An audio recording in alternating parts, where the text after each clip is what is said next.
Fala pessoal, tudo bem? Como vocês estão? Eu sou o Vini Weiner e sejam todos muito bem-vindos a mais um Pergunte ao Vini. Nosso quadro de perguntas semanal em que você manda a sua pergunta e eu respondo aqui em vídeo para vocês.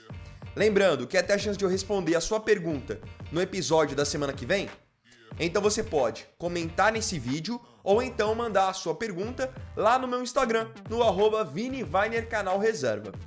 Com o aviso dado, vamos então para as perguntas selecionadas para esse sábado.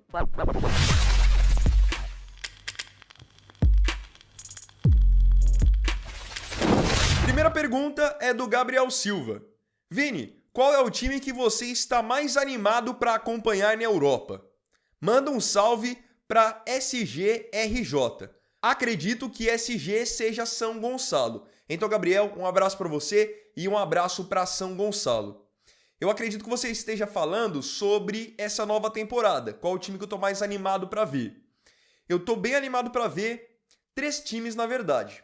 Primeiro, o Liverpool, porque ele é o atual campeão da Premier League, já tem uma base muito boa e fez várias contratações para essa nova temporada que eu gostei, como o Wirtz, o Frimpong. Então eu quero ver como que esses jogadores de muito talento, jovens, vão se adaptar no time do Arne Slot. Liverpool, então, é o primeiro. Outro que eu tô curioso para ver como vai se sair é o Chelsea, que é o atual campeão mundial. Principalmente pela chegada do Estevão. Quero ver como que o Estevão vai se sair nesse time também.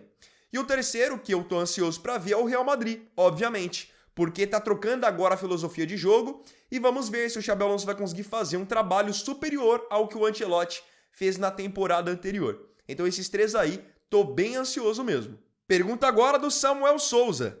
Vini, o que você acha desse novo Real Madrid? Vai melhorar ou piorar? Samuel, obrigado pela participação. Eu acredito que vai melhorar. Até porque essa última temporada do Real Madrid foi muito ruim.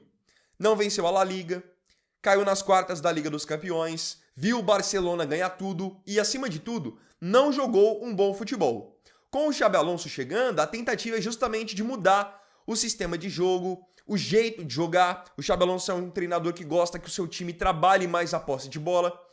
Então, tô esperançoso que vai melhorar. Até porque piorar o que já foi bem ruim na temporada anterior, eu acho bem difícil. Agora a pergunta é a do João Cunha. Opa, Vini, beleza? Além do futebol, tem outros esportes que você curte acompanhar? João, obrigado pela participação de sempre, um abraço para você. Não, de esporte eu acompanho só futebol mesmo. Tanto que quando tem, por exemplo, Olimpíadas, eu não acompanho outros esportes, mesmo que o Brasil esteja participando. Então, quando tem Olimpíadas, por exemplo, eu sei que tem gente que gosta de acompanhar o vôlei, enfim, outras modalidades. Eu só acompanho o futebol mesmo. Tanto que no meu tempo livre, quando eu não tô acompanhando o futebol, eu vou acompanhar outros nichos e não outros esportes. Alguns de vocês aqui do canal já percebi que gostam de acompanhar basquete também, por exemplo, mas no meu caso, só o futebol que chama a minha atenção. Pergunta agora do Anderson Lopes. Boa noite, Vini. Sucesso. Você acha que a Libertadores esse ano continua aqui no Brasil? Anderson, obrigado por me desejar sucesso, um abraço para você, obrigado pela pergunta também. Eu acredito que sim, que ela fica aqui no Brasil. Eu vou pegar um gancho do que eu já tinha falado na semana passada. A Libertadores ela acabou ficando muito acessível para os times brasileiros. Porque hoje os times brasileiros eles investem mais, conseguem trazer jogadores que estão na Europa. Enfim, o dinheiro manda no futebol e aqui na América do Sul não é diferente. E outra, hoje os times brasileiros têm condição de, se quiserem, contratar os melhores jogadores que estão na Argentina, os melhores jogadores que estão no Uruguai, no Paraguai. Então isso só aumenta a diferença técnica dos times brasileiros para o restante do continente. Por isso eu acho que sim, a Libertadores fica por aqui, até porque temos vários times brasileiros que são extremamente competitivos na competição. Você tem o Flamengo, você tem o Palmeiras, o Botafogo, o São Paulo, que são para mim bem superiores aos demais. Vamos com a pergunta do Caio Henrique agora? Salve, Vini! Você acha que a seleção brasileira vai se sair bem na próxima data FIFA? Caio, obrigado pela sua participação nesse sábado. Eu acho que a seleção vai se sair bem sim. E vou ficar surpreso negativamente, óbvio, se ela não conseguir se sair bem. E não digo só por ser uma sequência para o Ancelotti, né? A oportunidade de ele novamente mostrar trabalho.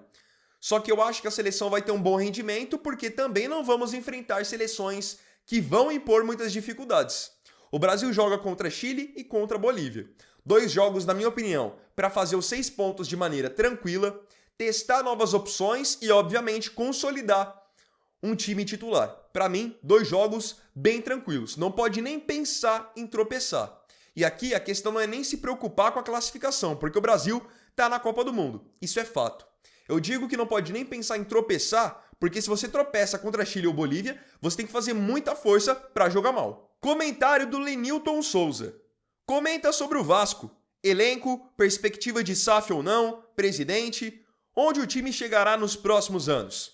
Lenilton, obrigado pela sua participação.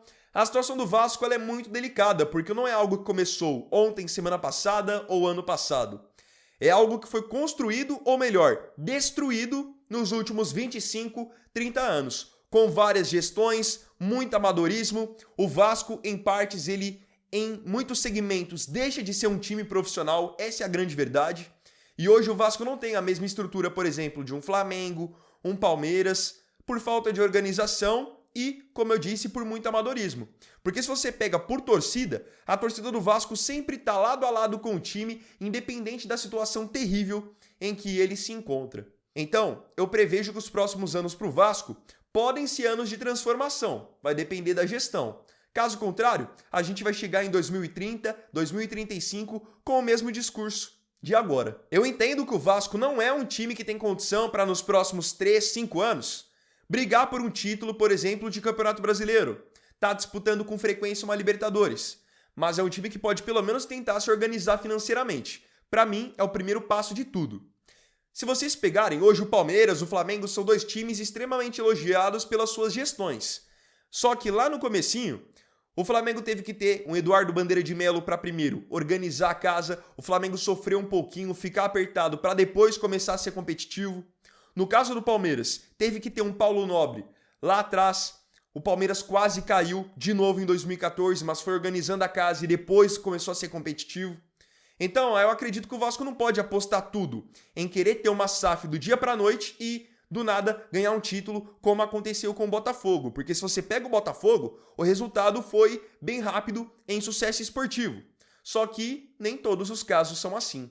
Pergunta do Zac1110. Salve Vini Weiner, tamo junto, forte abraço pelo seu ótimo trabalho aqui. Sou haitiano, acompanho o seu canal faz tempo. Assisti um vídeo dizendo que a FIFA quer retirar o rebote dos pênaltis no futebol. Se o goleiro defender ou bater na trave, já não terá mais rebote. Qual é a sua opinião, Vini? Manda um salve para o povo haitiano. Zac, obrigado pela sua participação, um abraço para você, para todos do Haiti. Olha, eu vi essa regra podendo ser discutida com a FIFA pensando na implementação dela para a próxima Copa do Mundo de Clubes. E eu sou contra a regra. Eu acho que se o batedor vai para a cobrança, ele tem várias opções até mesmo de perder. O goleiro pode defender, pode bater na trave, no travessão, pode bater direto para fora. Agora, você querer dizer que o goleiro vai defender e a jogada vai parar, eu sou contrário. Se o goleiro defender, tem que ter a possibilidade sim do rebote, da mesma maneira que a defesa pode afastar o perigo, como acontece muitas vezes. Só que eu acho que isso é uma regra, seria uma mudança desnecessária. Acho que tem outras coisas a serem vistas bem antes de você querer tirar o rebote do pênalti. Pergunta do Enzo Lima. Fala, Vini. Diga mais 2 jogadores que considera subestimados e 2 superestimados do futebol internacional. Valeu. Enzo, obrigado pelo seu comentário. Eu percebi que vocês gostam quando eu cito jogadores subestimados e superestimados. É algo que gera muitas discussões aí nos comentários. Vamos começar por 2 subestimados que eu pensei para o vídeo de hoje. Um primeiro subestimado que eu pensei que jogou bastante tempo na Europa e agora está na Arábia Saudita é o Mahrez, que foi atacante do Leicester, atacante do Manchester City. Sempre achei ele um atacante bem acima da média. Muito habilidoso, foi campeão de uma Premier League sendo protagonista, jogando no Leicester, e no City sempre foi também muito influente. E outra, o Mahrez, ele no seu auge no City, ele era aquele tipo de ponta que tinha esse 1 contra 1, criava espaço para os companheiros, mas marcava muitos gols também. Eu vi até um comentário dele nessas últimas semanas, com ele falando que uma das coisas que fez o City cair de produção é justamente isso. Você vê os pontas de hoje em dia, Grealish, Doku, Savinho.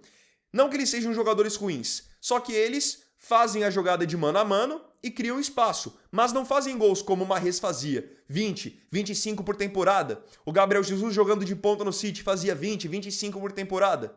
Essa é a diferença. Para mim o Mahrez sempre foi um ótimo jogador, mas nunca teve muito holofote. Então ele é o primeiro subestimado que eu queria passar para vocês.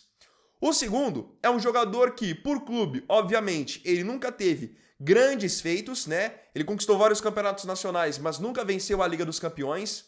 Só que eu sempre considerei ele aquele jogador operário que todo time tem que ter, que é o volante francês Blaise Matuidi. Hoje em dia ele já está aposentado, mas eu sempre gostei muito do futebol dele. No PSG, várias vezes campeão francês. Foi para a Juventus, várias vezes campeão italiano. Jogador motorzinho, que por muitas vezes não tinha reconhecimento, mas sem ele o time não funcionava. E outra, campeão do mundo, tá? Foi campeão do mundo em 2018 e muita gente não se lembra. Lembram só do Mbappé, do Griezmann, do Pogba, mas o Matuidi estava naquele time e era uma peça essencial do sistema tático do Didier Deschamps. Mais um cara que também não tem muito valor para muita gente, mas eu achava ele bom jogador e nunca teve o valor que era merecido. Vamos agora para os superestimados. Acredito que os portugueses aqui do canal hoje não vão curtir muito o meu comentário, mas eu selecionei 2 superestimados que, na minha opinião, são jogadores portugueses. O primeiro, Ricardo Quaresma. O Quaresma, se você pega ao longo da carreira, ele até passou por times importantes, sempre frequentou a seleção portuguesa, só que eu sempre enxerguei o Quaresma muito mais como um jogador de lampejos do que de regularidade. Tanto que se ele fosse esse cara de tanta regularidade, podem ter certeza que ele passaria muito mais tempo no Barcelona, no Chelsea, na Inter de Milão. Só que ele sempre foi um cara dos highlights, dos lampejos, o cara da trivela. Mas regularidade mesmo, fazer grandes temporadas no primeiro nível, eu não vi. Outro português que pra mim é muito superestimado. Ele começou a carreira de maneira promissora, mas a cada temporada ele vai caindo. O João Félix. Quando ele surgiu no Benfica, era um cara que muitos apontavam que poderia até brigar por bola de ouro. E não à toa, ele chegou até a ser eleito o melhor jogador sub-21 do mundo. Só que o tempo foi passando e ele não conseguiu se firmar em lugar nenhum. Foi assim no Atlético de Madrid, no Barcelona, no Chelsea, no Milan e agora para essa temporada foi vendido para o Al Nassr da Arábia Saudita com apenas 25 anos. Um cara de quem se esperava muito e hoje em dia, para mim, é uma decepção e ainda vejo sendo extremamente superestimado. Porque temporada após temporada ele não joga bem e sempre consegue estar em algum clube de evidência. Para encerrar, pergunta do Matias Paixão. Acha que o Estevão tem potencial para ser o melhor jogador do Chelsea? Manda um abraço para a galera de Cascavel, Paraná.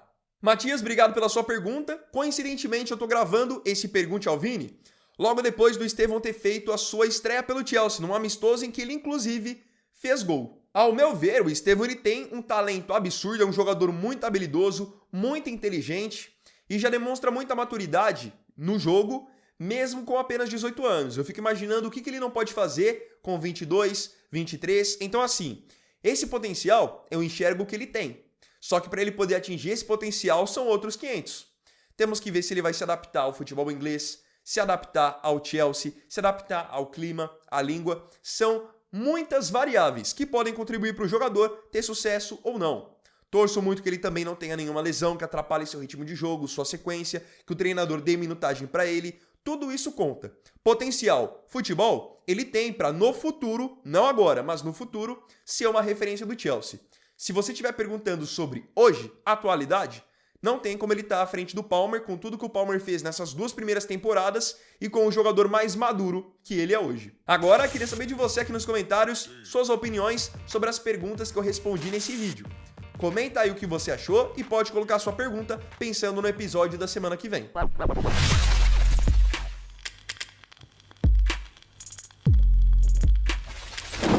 Então, bom, galera, esse vídeo aqui foi o vídeo desse sábado. Espero profundamente que você aí tenha curtido. Se gostou, deixe seu like, se inscreva no canal e compartilhe. Então é isso, galera. Tamo junto. Até amanhã e até o próximo vídeo. Fiquem com Deus. Vini Wagner aqui. Valeu, falou e fui!